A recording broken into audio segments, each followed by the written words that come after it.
You should give a shot to the new Costco chicken strips. They're like 1640 calories for the whole meal. I need to start doing more Costco shopping.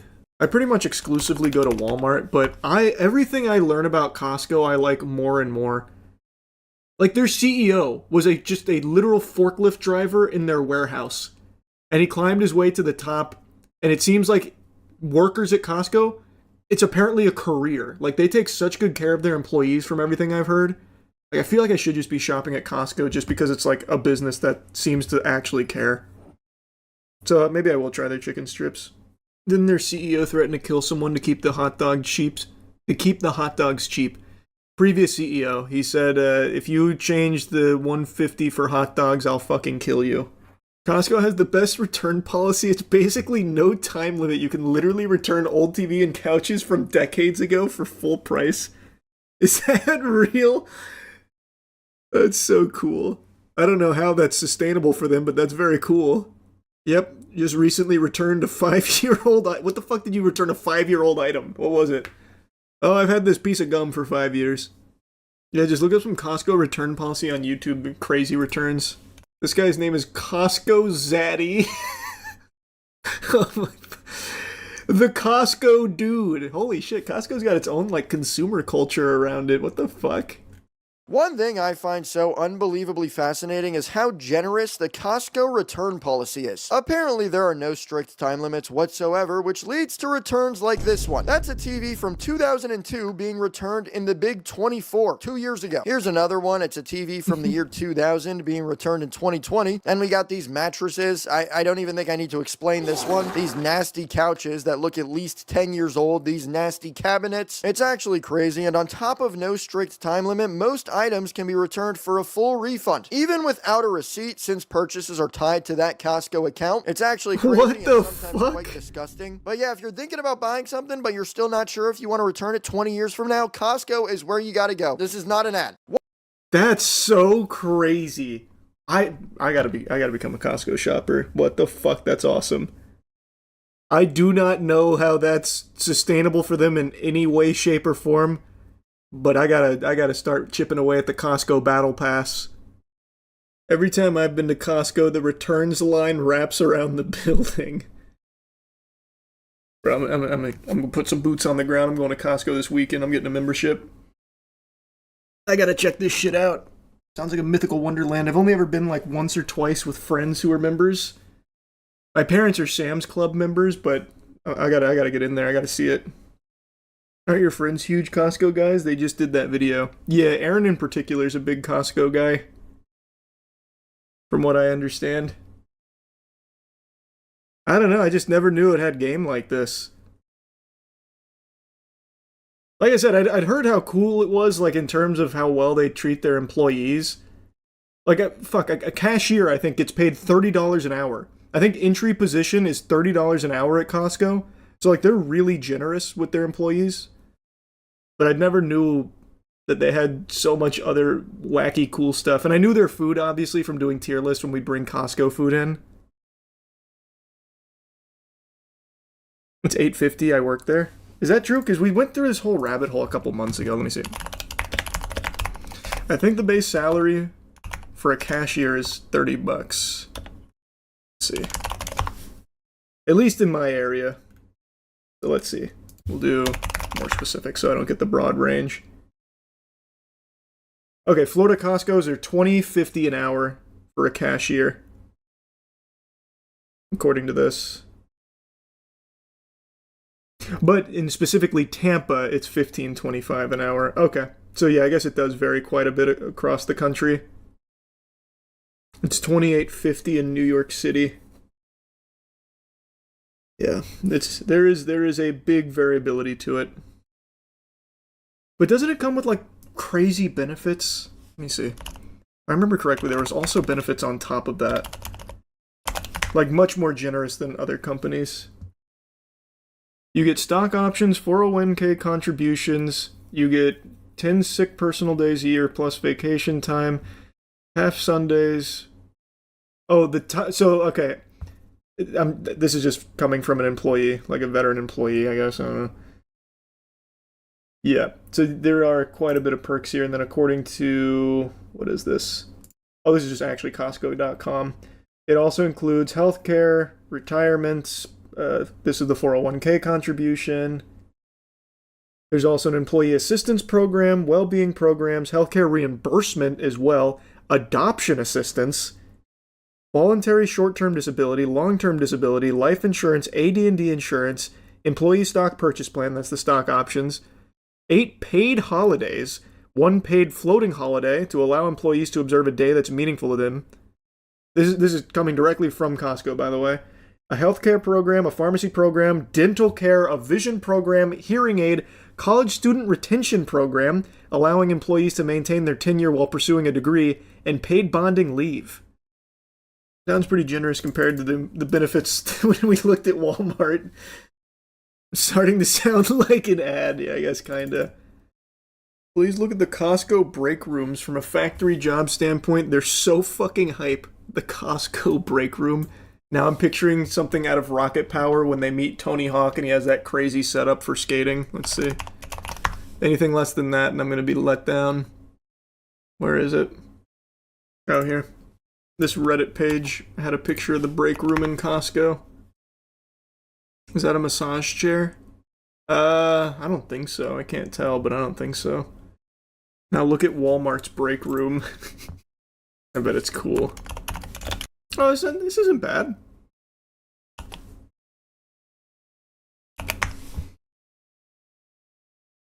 It's a little less cozy, but I mean, it's got space. It's not super crammed. That's all right.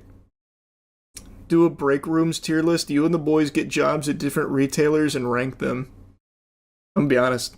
I don't think we're landing the jobs. Bro, my resume is gonna look like absolute dog shit. Fucking all of ours is. I don't think they'd hire us. There are the images of Dollar Tree break rooms. Shit's depressing. Oh. No way. No. That can't be right.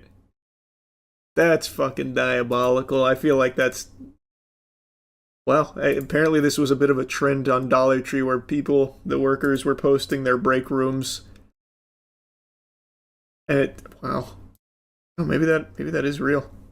It's true, I do inventory for the stores in my state, so I see them all the time. That's fucking brutal, man. You should look at some expensive mansions again. There hasn't been anything like that I've seen that's super fun.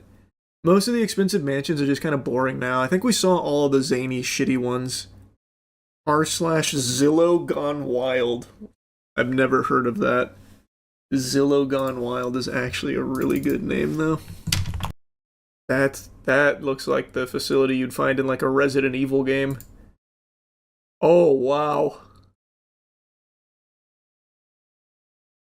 Wait. This is cool. What the fuck? Puxatani Phil? Supervillain lair? Big table? Okay. Rainforest Cafe? Time machine? What the fuck is this? This looks like where Professor Xavier had Cerebro. This is crazy. Okay, this is pretty crazy. Actual backrooms shit. A tiny house within the house. This can't be real. Is this real? It is. That house inside bunker looked AI though. Probably is. I wonder how much AI there is on Zillow now. Just making up shit about the houses. You gotta check out inside the $6.5 million nuclear bunker mansion. $6.5 million nuke bunker, huh? Ah! He's back! Alright, I'll take a peek. It's been a long time since I looked at one of these. Yes, I guess so. Follow me in. I don't know what I'm getting into, but... Oh, wow. Living underground, out of sight, away from everything. For some, Damn, he really about upped the privacy. production value. And for others, it's about survival. What can this structure withstand? The home we're touring today takes that concept to a completely different level.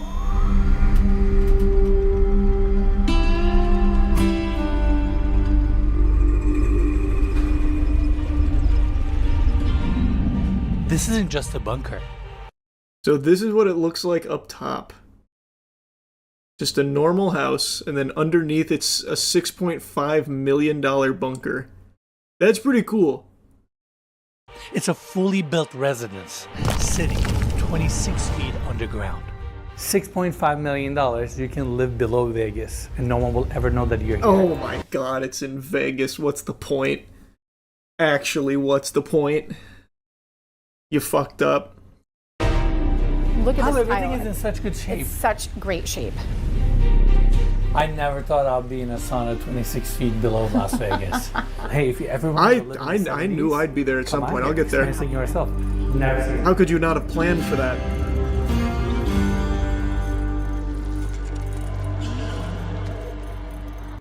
I don't know if I ever mentioned this on stream.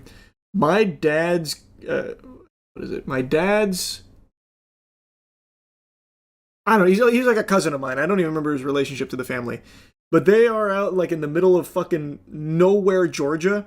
And back in like the 70s-ish, somewhere in that ballpark, he bought a fucking bomb shelter in his backyard. Genuinely, like this, if the whole world blew up, I'm pretty sure this place in Georgia would still survive. It actually was a ghost town of like 100 people. But I don't know his relationship to my dad, but he's like a cousin of mine, and he bought a fucking bomb shelter back there. And my dad was telling us stories about every time they'd go over and visit. It's so silly. I need to ask my dad for some pictures of it or something, or where it is, because it is actually in the middle of nowhere, Georgia. Like the most like run down place. It looks like it already got hit by a bomb.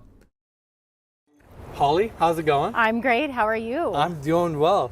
So above surface, we have a 2-story home, but down below we have a bunker. It's like nothing you've ever experienced before.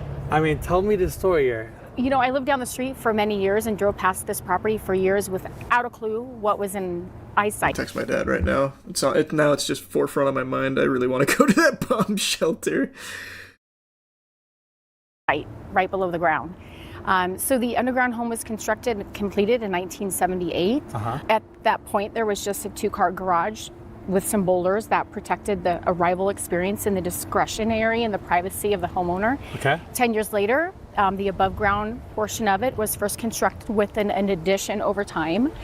So that's where we arrived to today. Amazing. What's the square footage? Underground, we've got a 16,000 square foot lot. 16,000? 26 feet below grade. Below ground, below grade. Crazy. And within that is a 6,000 square foot home, and your additional above ground normal 4,000 square foot home. And this home was constructed because the homeowner passed away and his wife decided to live above surface. Above ground. Hence built a 2-story home. Yeah, But there's so much more to it, and in total we have 4-car garages outside. correct. Plenty Yeah. of parking. We can park about 20 vehicles up here. You have 3 emergency escape exits. But there's a formal entry through the main house. Yes. Yeah. Shall we go Let's see inside? it. It's pretty cool. I just cannot wrap my head around having 14,000 square feet below grade and how that all feels kind of normal. It will when you get to see it. Okay. What do we have here? This first gated experience is we have a studio, or you would call like a 1-bedroom apartment. Oh, it's We just got like a- a regular... I don't care about all this. Take me underground. That it does. I'll follow your lead. All right. Watch your step. Okay. It's a one-way down shot. All right. I love this. Welcome to the underground mansion. Oh my God. Actual blast from the past shit. Brendan And nothing you Fraser. could have conceptualized. I mean, obviously I've seen the photos before coming here, but What's your it's first? so much bigger. Oh my God, the span is crazy. What is this, 100 feet? Easily. And there's the indoor pool. Wow. So it's It your, hits you different. It Now I does. see the hype. You see it. It's your big private estate. It's your property. It's your bungalow. I don't know. It feels depressing. I mean, obviously, it's a fucking bunker. It's going to. Like, no matter how much you spruce it up, just the thought of just being trapped in there, never being able to go outside, just seems miserable. There's just nothing you can really do there to make it feel okay. At least for me. Where it's your hideaway from the rest of the world. With But a it's great here- ceiling height. with the Great Ceiling Height in the middle of Las Vegas, in the middle of the city. Yeah, you have the strip 1.5 miles away, but you're hidden from all of that. This is on the market for sale. What was the asking price again? We are listed at $6.5 million. $6.5 million. You can live below Vegas, and no one will ever. I'm out. I don't want it. You can keep it. 6.5 million, you'd still go crazy in a week if you had to stay there. Yeah, I wouldn't like that. I wouldn't like it at all. Is your dad's cousin's bunker better if you saw it? I never saw it, but the way my dad describes it, no. Basically, according to my dad, the bunker out there in bumfuck Georgia that whatever family member this is bought is a shed that goes like a little underground. It's like 2 rooms, so it's not like a huge bunker. It'd be just enough to survive, and then you'd start cannibalizing each other. Is it in Savannah? No, it's in a place that I know none of you have ever heard of, because I can't even remember the name of it. Is it this? $17.5 million massive underground bunker in Georgia. I found an article about it. You're telling me my dumbass cousin is not the only person in the middle of bumfuck Georgia with a bomb shelter? Let me see. It's definitely not that. With the way my dad describes it, it's basically a pantry underground. Nice. Oh, yeah. Oh, that's some OG shit. It's got a classroom and a theater in there as well. Oh, man. Yeah, they got this shit set up like it's a town hall. God, that seems miserable to live in. My question is, why would anyone even bomb there if it's not a densely populated area? Well, that was the point my dad was making. It is genuinely in the middle of nowhere, Georgia. Where my cousin's got a bomb shelter, or had a bomb shelter, no telling if it's still there. Did you ever talk to someone about building you a black box to have you play every single console? Yep, Nick's on it. The guy who made our CSGO, fucking hydraulic chair. Does he know that the Wii can play GameCube games? It's also easier to trim the motherboard for it as you can get it smaller. Yeah, we were going over it. I told him that, like, there's plenty of efficient ways to do it, but I want it to be, like, absurdly over the top. So we are actually going to make it look like the Hit It Joe doohickey. That's the idea. Bang! Hit it, Joe! So imagine this, but it's got like a whole bunch of like wires and places for cartridges and games to go in. I really like the idea of just having something super outlandish for it. So that'll basically be our black box that'll play every game ever made. Just plug my shit in, get to use my physical game collection. Now, just to temper expectations, it's not going to be every game console ever. It's going to be the ones I actually have the physical media for. So there's not going to be the Zebo, there's not going to be the Pippin. It's going to be my physical media collection. If it doesn't have the Ouya, what's even the point? Man, fuck that. I want to actually use it. When would I ever play anything from the Ouya? Like, conceptually, that's fun, and maybe we'll do, like, a spin-off where it's only every shitty thing, every shitty console ever made. But for, like, my actual core black box gaming doodad, I don't need them there. Don't want them there. Will it not have the Magnavox Odyssey 2? Are you even a real gamer? What the fuck is the Magnavox Odyssey 2? Now we're just making up things. Like the Game Sphere. Computer Golf. Part Holy of the shit. all-new computer video game Odyssey 2 from Magnavox. Lots of multi-game cartridges. Sports games, football. You've never seen... Damn, that's so lifelike. Educational games, Mathemagic, games of chance, blackjack, and much, much more. Odyssey 2, another advancement from Magnavox. That's pretty cool. Doesn't Magnavox just sell DVD players now? Ain't no way Magnavox is still around. That sounds way too old. The dark story behind America's forgotten electronics giant. How is it a dark story? What happened? Inside Magnavox factory, how Fort Wayne, Indiana amplified America, then fell silent.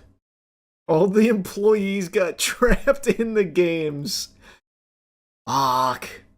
This is, oh my, I can't believe this title's actually worked on me, and now I'm so curious what the fucking dark story could possibly be behind Magnavox. I'll give it 45 seconds to sell me on it. A machine built by two men most people today have never heard of. That machine would eventually become the backbone of one of the most powerful electronics companies America had ever seen. That's cool. A company that put a television in your living room. Oh, wait, what the fuck? I have one of these. I actually just got one of these. It's not Magnavox, but if they were like the progenitors of it, that's very cool. Wow, were they actually like the first to do it? Comes from the Latin word. Are you LARPing as a 20s gangster? Why do you have that? It was actually a gift. My parents got it. They got it for me. They thought it'd be cool. And it is cool. It's one of the refurbished ones, so it's not an original. So they also upgraded the components, so it still does like record playing, but it also has Bluetooth. But it's cool. I think I really like it. So far, there's nothing dark about this story. This is a really cool looking thing here. That just looks like some fucking Bronze Age tech. I love that like retro feel of these type of gizmos. Yeah, it's cool. So far, there's, again, nothing dark about this story. It's just kind of like the history of Magnavox. Maybe there's some kind of like corporate espionage and fucking murder. Who knows? But so far, it's just kind of like the interesting story of Magnavox. Oh yeah, you gotta have the Mattel Hyperscan at least. Is that the one where you'd scan the barcodes and it was little monsters? You do scan cards, but it's like for upgrades. We got a weird one this time. It doesn't sit very flat on my desk. The AV cable cannot be removed. Connectors cost money, you know. The controller ports use the same connector as an old PC mouse. They've tried to stop you plugging other stuff in by having a flat edge on the connector, but this mouse has got a slim plug on it, so it's just not going to work though. So what is this strange piece of, which way up does it even go? Hyperscan. This is a Mattel Hyperscan. Wow, that's a noise. Yeah, alright. Oh, we were loading the loading screen. I was about to say, that loading time wasn't too long. Never mind. Wow, I like that pop at the beginning of the sound. Scan. Three of those cool. are Marvel games. The fourth is Ben 10, and the fifth is Interstellar Wrestling League, which I think was actually made up for the Hyperscan. Let's go for a one-player tournament, and if you only have the disc, this is as far as you can get. It's gimmick time. Cards. The reason why this is called Hyperscan is because you have to scan cards to play the games. When you bought a game for this system, it came with a few game cards so that you could play the game just. But if you wanted more functionality out of the games, you had to buy booster packs of cards. Oh my god, they were ahead of the curve. If they did this today, TikTok would be going ballistic. Scalpers would be flocking. Oh, Mattel was just a little too early. They were a tad too early. Oh, fuck. They just needed to keep it on ice for a little bit longer. That is the easiest capitalization off the gotcha brain that we have today. Nintendo kind of stole the idea with amiibos. I guess to a certain extent, yeah. Except you literally can't play the game without the cards here, so this is even more egregious and even better for Mattel had they done it in this era where everyone goes ballistic for gacha and cards. Packs of cards. Mattel knew that trading cards were popular, and they were hoping that if they added trading cards and video games together, they'd make all the billions of dollars. So when you buy a Hyperscan, you get X-Men, and you get 6 cards. 2 characters, 3 attack modifications, and whatever a strength room is. What a strange looking dude. So Mattel was trying to implement a pay-to-play model before keeping your console online all the time was a thing. So which character do we want? Do we want Wolverine, Damn, or they I've just, never heard of Lady Deathstrike? Too early. Let's go with I've never heard of Lady Deathstrike. Is it reading it? Oh, nice. It came up. Before I got one of these, I saw online that it was really impossible to actually scan your cards, and it only worked 1 in every bajillion times. I figured that that person's Hyperscan was just a bit junk, and if I got my own, it probably wasn't going to be like that. Turns out they're all like that. Player 1 Scanner Mod. Well, these two cards seem to be exactly the same, except one has Wolverine and one has I've never heard of Lady Deathstrike. I wonder if I use the Wolverine one on I've never heard of Lady Deathstrike. Oh, they're exactly the same card. You can scan more than one mod card. Oh, they weren't the same. One of them was better. What's the point in having the other one? Okay, now we got these loading times I heard about. This console stinks of using the cheapest of everything that they could manage to get the product onto the market. That's not bad. That's a decent load. That's like firing up Rainbow Six Siege every time. Ooh, what are the buttons? Oh, I got a block. That's not where I wanted to block. Oh, I'm not very good at fighters, but even with that, I feel pretty cool. 2006, by the way. That was 2006, huh? For reference, Gears of War was already out. That's pretty cool. They cooked. They fucking cooked. I should play this on stream. Someone in chat saying there's an emulator, so maybe... Who the fuck built a Hyperscan emulator? There's always someone that's willing to make that kind of stuff, even for the most unloved, forgotten things. Might not be the case. I think the age of the inventor has already ended. I could not disagree more. Actually could not disagree more. It is... I think we are currently in the Renaissance. Thanks to things like TikTok, people can fucking hawk anything. But if you're talking about like quality inventions, maybe I'll give you that. Hey, don't mean to interrupt, but your significant other asked me to give you a message. It's that you need to improve your hygiene, and really the only way to do that optimally is by going to usecheeky.com and getting some of our soap. The new gen Beyblade is pretty popular now, I believe. Beyblade is popular, man. There's a card shop I go to that has like a pretty strong Beyblade presence. I was so tempted to get some of the blades they had there, or some of the builds they had there. It seems really hype. Like, legit, it seems like a lot of fun. Looks like we're jumping into the final match after winning the coin flip. I don't think Beyblades are, like, super collectible. You usually just go for, like, optimized builds or rogue builds, meta. But maybe there is a collecting element to it. I'm not super sure. And yeah, we got about, I'd say, we're approaching about 30 degrees with Faradin's launch here. Can you choose any launch angle? Hover got quite a few nice attacks. They pulled out a brand new stadium. He fucking split him in half. Yeah, Beyblade's alive and well. That's the point I'm making. that was the point I was making. It's got a pretty healthy scene. It seems fun, man. It actually seems pretty fun. Confused on how this works, wouldn't this all just be RNG since I would assume all builds have been min-maxed? Yeah, so after you're done with your builds, it does come down to a large chunk of RNG from what I understand, but you can do certain things to influence it and certain things change it based on like the stadium and stuff. So like launch angle, how we mentioned approaching 30 degrees, I imagine that plays a pretty big role.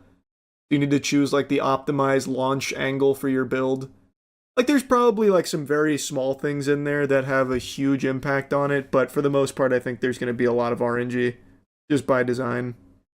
That would make the entry point to the pro scene pretty low. You should try and win a tournament and make a super serious documentary. I pitched that idea, not about Beyblade in particular, but just making documentaries on like the really small tournaments and stuff as if they're a huge deal. Like what we did with League when we won the Demacia Cup. I really like doing that kind of stuff. Please play the Dragon Ball TCG. I was looking at that. Is this a fun card game? They have two different versions. They have Fusion World, and then they have just like the general one, and I couldn't quite figure out why. Because it's fundamentally the same game. It's just Fusion World is simplified. And when I was trying to look at gameplay, it's only this shit of people treating it like investments, which is so unbelievably cringe. So is the game itself actually fun? How's it fun when you can't buy them? I didn't know that they were hard to find. But I guess that about checks out, considering everything that comes up is only about like the financial investments of Dragon Ball cards. It's so gross. It's so gross. It's so gross. It's just, oh my god. Ugh. Everything is just investments with cards. Fuck me. I can't wait for it to crash. I just can't wait. It cannot come soon enough, bro. Holy. How long can this shit go on for? I have no idea. I don't know. Mostly get cards to play, but I did get an Alpha Soul Ring because it's cool as fuck. It is cool as fuck. And if you would even know how the game is played, you're already different than 99% of these vultures. What would you rather have first, the AI crash or TCG crash? Let's not get carried away. Obviously, the AI crash. That's better for everybody. The TCG situation here is easily avoidable. It's just sad what's happened to it. But the AI crashing is great for all of us. See the AI photo Trump posted of him walking with an alien? I didn't know. That sounds so cool, though. What the fuck? Oh, now that's hard. And that alien's fucking yoked, though. Everything minus the peen? Holy. That's a fucking frame mog and a half, dude. Oh my. The chain is attached to his hip. Well, yeah, he's not handcuffed. He's goth, bro. He's not a prisoner here, he's an ally. Wallet chain. Oh, true, could have been a wallet chain. You haven't felt true casino death and despair until you've been to Atlantic City. The beach is also awful. It's running out of sand and the water is basically toxic. How's it running out of sand? Go to the sand store, bro. Get more sand. Let me see. I don't know, that seems like a healthy amount of sand. Did it used to stretch out further or something? What do you mean they're running out of sand? Maybe they contacted their local sand dealer and got a shipment or something, but it seems fine to me. They just underwent a $40 million sand replenishment project that happened in April of 2025. Okay, so let me see prior to April 2025 then. Oh, wow, that does look significantly shittier just off rip. Dude, is there supposed to be sand there? Because that shit's looking like cement. Oh, so you weren't kidding. They actually were out of sand. They had to refill 1.2 million cubic yards of sand onto the beaches. It was 100,000 dump trucks. Holy shit. Where'd the sand go? Who stole it? How did that happen? Did they just like pollute the water so much over here in Atlantic City that it just deatomized all of their sand? It left. The shit was too depressing. True, it just pieced out. They sold it. I don't even know if you're kidding, but I could absolutely see that. Oh, we got a great offer on all of our sand in the Atlantic City beach. Sold it to the fucking sand mafia. It was mainly because of Hurricane Sandy. They lost a lot of sand. Damn, that's crazy. I didn't know it was possible to lose this. Like, they lost all of their sand. Actually, all of it. You weren't even exaggerating. It's just gone. Holy. It genuinely looks like they're sitting on pavement. Wet cement. Sand Mafia is real, by the way. The market is worth $350 billion. I don't believe you for a fucking second. You're telling me the sand market is worth $350 billion? Oh my god! That's a real statistic. What the fuck? What?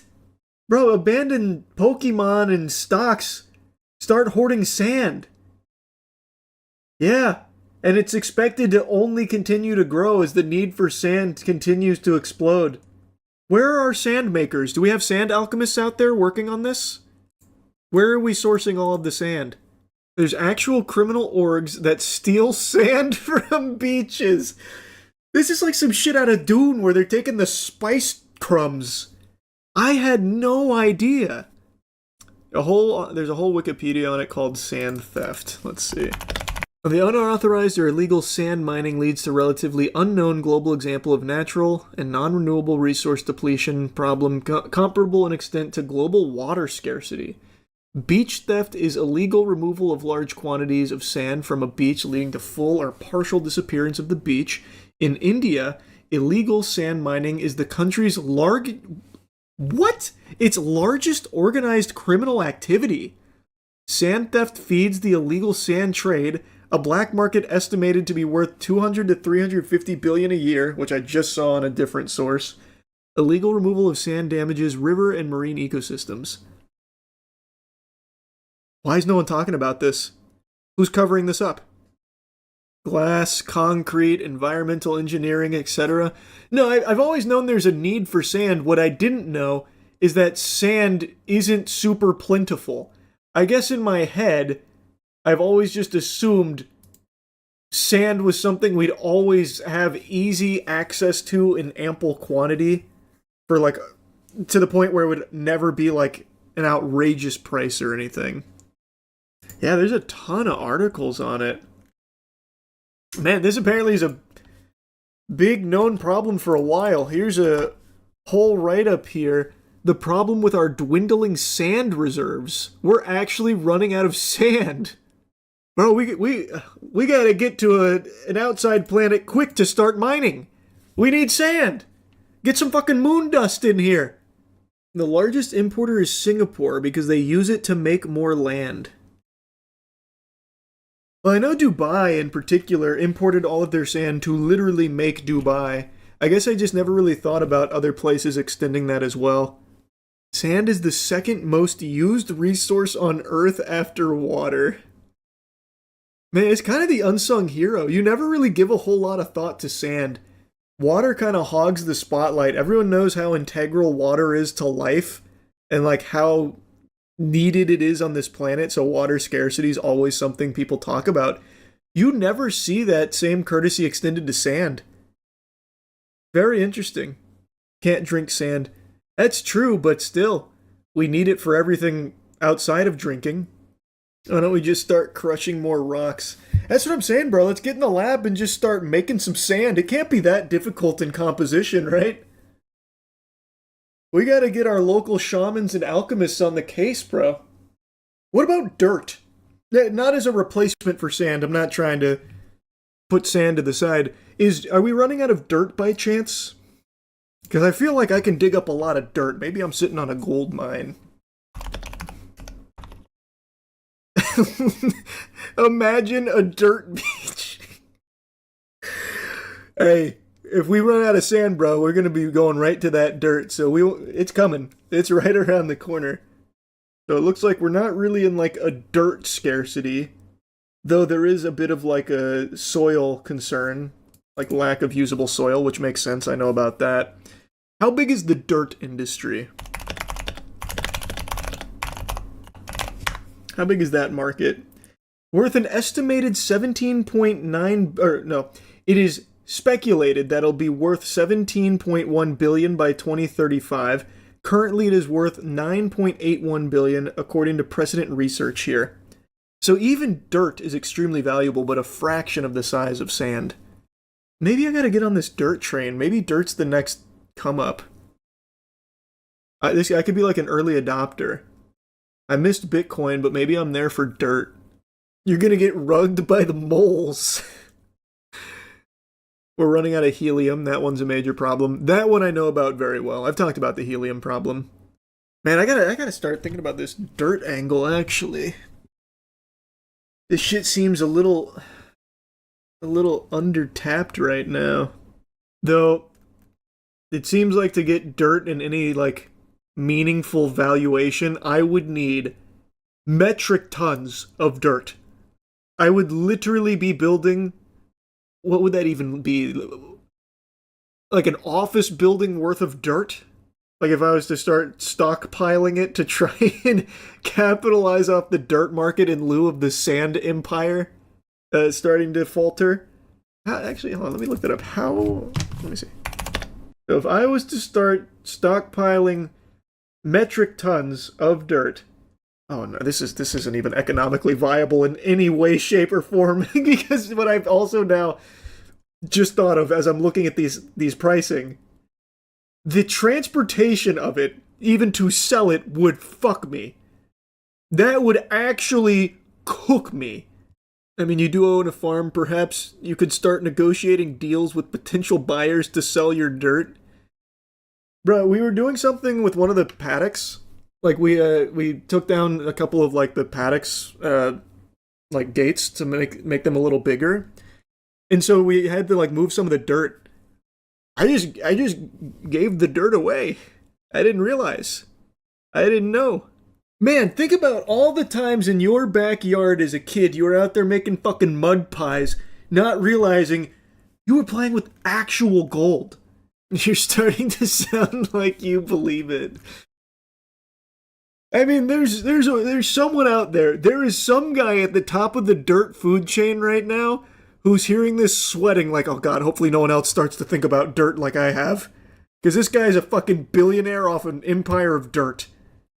And he's been able to do it in the goddamn shadows. I'm actually so curious. Who sells the most dirt? The best I'm getting here is the fucking AI overview, which could be entirely wrong. It says no single company sells the most dirt because it's incredibly heavy and shipping it across long distances is highly inefficient. So, what it seems to me is that there probably isn't really like a centralized dirt company. Like the Microsoft of dirt. It sounds like it's probably like local organizations, probably government run, that do fills, would be my guess. Which means there's a gap in the fucking market. I'm telling you, bro, dirt might be the future. Try looking up some aggregates instead of dirt. No, I want just the dirt guy. I don't want the guy who deals in like dirt adjacent shit. I want the guy who's just selling dirt and nothing else. You come to me for one thing, dirt. That's me. That's all I do. I'm the dirt dude. That's the only thing I got. In 2008, there were 500 truckloads of sand stolen in Jamaica. 500 truckloads? Holy shit. What does it even look like? The heist of the century, an entire beach stolen overnight. They stole a 400-meter stretch of beach. There's articles all the way back in 2008 here from The Guardian going over just how insane this crime is. Wow. Hundreds of tons of white sand vanished from a planned resort on the island's north coast in July, but 3 months later there's no signs of suspects nor sand. An estimated 500 truckloads of sand were removed from the Coral Springs beach in Trelawney and were believed to have been sold to rival resorts, a hefty logistical feat which has stumped police. That has to be something easy to find, right? Selling 500 truckloads worth of sand to rival resorts, you would easily be able to track that. That is the hardest shit in the world to move. 500 truckloads. They stole a whole beach. It's not like they can tell whose sand is whose. But what they could easily tell is, oh, like these dudes gave us a great deal on sand. Yeah, no, they just came up to us one day at the reception like, hey, we got like, 200 trucks worth of sand we'll give to you at a steal. Like a great price. It'd have to be easy. Plus, where are they storing an entire fucking beach? What are they going to do? Check the serial numbers on the sand? That's not even what I'm saying. I'm saying you'd easily be able to find the people who were selling it. Or find where they were storing it. It's a fucking beach. They had 500 planes ready to leave the country. The perfect crime. Can you imagine? You've got the receivers of the stolen sand, or what we believe to be the sand, the trucks themselves, the organizers, and of course there's some suspicion that some police were in collusion with the movers. Oh, interesting. Man on the inside. A lot of sand is used in unregulated home building across the Caribbean island, but scale and organization behind Trelawney heist, amounting to 1,300 feet of sand, raise suspicions that hotels may have been involved. Huh. Would mud be less valuable because it's not as concentrated? You're talking to a guy that's only just learned about this today, but in my expert opinion, I'd say no, because maybe you dry it out and you sell it to your dirt guy. Maybe get some worms in there too. Dude, imagine one day you wake up and Clearwater Beach has been robbed of all its sand. That would be viewed as like a celebratory event. And I think we'd know who's behind it. Fucking Xenu. He came down, the Scientologist summoned him, and he stole our sand. Turns out dirt theft is also a thing. Look up ABC4 Utah stolen dirt. Now, we aren't the only ones digging into this next story. Not at all. A Vernal man is due in court next week facing felony theft charges. But it wasn't diamonds or even gold or money the man is accused of taking. His loot? Something far more valuable. 33 dump trucks worth of dirt. No! Tracy reports tonight. Fuck, he's seen the vision. He knows. Julie Mata purchased this land here in the Dry Fork Canyon and looked out to the beautiful canyon landscape, almost Zion-esque. She thought she found her slice of heaven. But now being left behind with this giant pit, it's more like her personal hell. It can't be fixed. It's a permanent thing, and it's wrong. Julie's plan was to weatherize and make improvements to her summer home here in the canyon, but that's when Jeremy Merrill came in. Drove right down the driveway and said, I'm a contractor, I'm your neighbor, I'm part of the Dry Fork Canyon family, you can trust me. But according to the charges, it turned out not to be true. He's accused of using the repairs and improvements, which Julie says only damaged her home, as a guise to dig out and remove dirt from Julie's property without her permission. According to court documents, it was over 400 cubic yards of dirt that was taken out of his area, creating this giant pit. It took a dump truck 33 times up and down the canyon to load out this dirt. This is what they have done to our property. I drove Now listen, I understand this isn't what you wanted, but you've got yourself the start of a good berm here. Just turn it into a little range, a little backyard range. Glass half full. And that dude's got 33 dump trucks of dirt now. I started screaming and crying at saying he took my dirt. And I'm like, oh my gosh, it was devastating. This alleged dirty deed? Anything but dirt cheap. In the charges, it valued the dirt stolen at $6,600. Very cool shot, ABC. And the costs to refinish the pit at nearly $11,000. He's accused of selling the dirt to people to grade their driveways. Because of the value, his charge is filed as a second-degree felony. We called Jeremy to get his side of the story. Sorry, I am unable to answer my phone right now. His attorney eventually reached out to say he disputes the charges, but won't provide a statement while the case is pending. As for Julie, she waits to see how the pending case... So how do you dispute those, by the way? Just curious. No, I didn't steal your dirt. Yeah, I might have wheeled 33 dump trucks or I might have wheeled my dump truck in and out of there 33 times with a full load of dirt, but it was part of your upgrades. How do you fight back against that? I'm so curious how the lawyer's going to approach that. Didn't you talk about a story a few years back where someone's driveway was stolen?